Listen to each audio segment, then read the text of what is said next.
अभी हाल ही में एक वेब सीरीज़ रिलीज़ हुई है ब्लैक वारंट। ये वेब सीरीज़ उस संबंध में है कि जब 80 और 90 के दशक में तिहाड़ जेल में अलग अलग गुटों के लोग वहाँ पर जेल में बंद हुआ करते थे, तो किस तरह से उसके अंदर यानी तिहाड़ के अंदर गैंग वॉर हुआ करता था।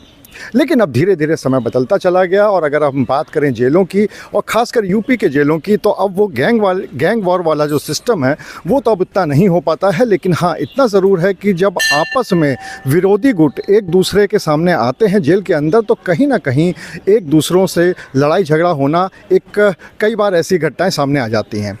इसी तरह की हम बात करें अगर कानपुर जेल की, तो कानपुर जेल में आजकल 4 गुट ऐसे हैं जो कि आमने सामने आए हुए हैं और इस बात को लेकर शहर में इस बात की चर्चा काफ़ी है कि कहीं ऐसा तो नहीं कि अगर वो आमना सामना उनका होगा तो वो एक दूसरे के विरोधी हैं, तो इसलिए कहीं लड़ाई झगड़े की नौबत आ जाए।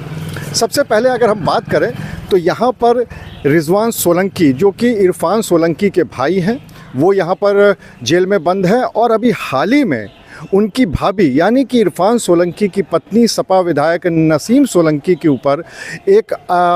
धीरज चड्ढा नाम के व्यक्ति ने अपशब्द कहे और धमकी भी दी। इस पूरे मामले में धीरज चड्ढा को जेल भेज दिया गया है। वो इसी कानपुर जेल में मौजूद हैं, यहाँ पर उनको जेल भेज दिया गया था। और साथ ही साथ अगर हम बात करें रिजवान सोलंकी की, तो वो नसीम सोलंकी के देवर यानी कि इरफान सोलंकी के छोटे भाई हैं और वो भी यहाँ पर मौजूद हैं। तो इस बात को लेकर भी चर्चा हो रही थी कि कहीं ऐसा तो नहीं कि अगर ये दोनों गुट एक दूसरे के सामने आते हैं तो लड़ाई झगड़ा होने की आशंका बढ़ जाती है।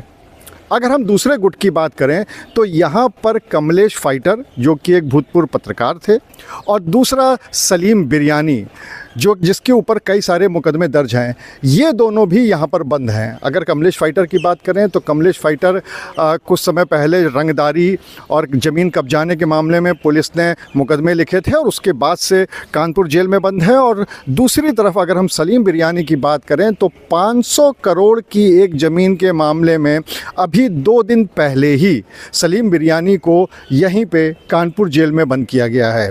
तो ये दोनों भी परस्पर विरोधी हैं, इसलिए क्योंकि जो कमलेश फाइटर के ऊपर जो लगाया गया था आरोप, जो मुकदमा दर्ज कराया गया था, वो सलीम बिरयानी की तरफ से कराया गया था। और दूसरी तरफ इस बात को लेकर दोनों के बीच में काफ़ी ज़्यादा तनातनी है।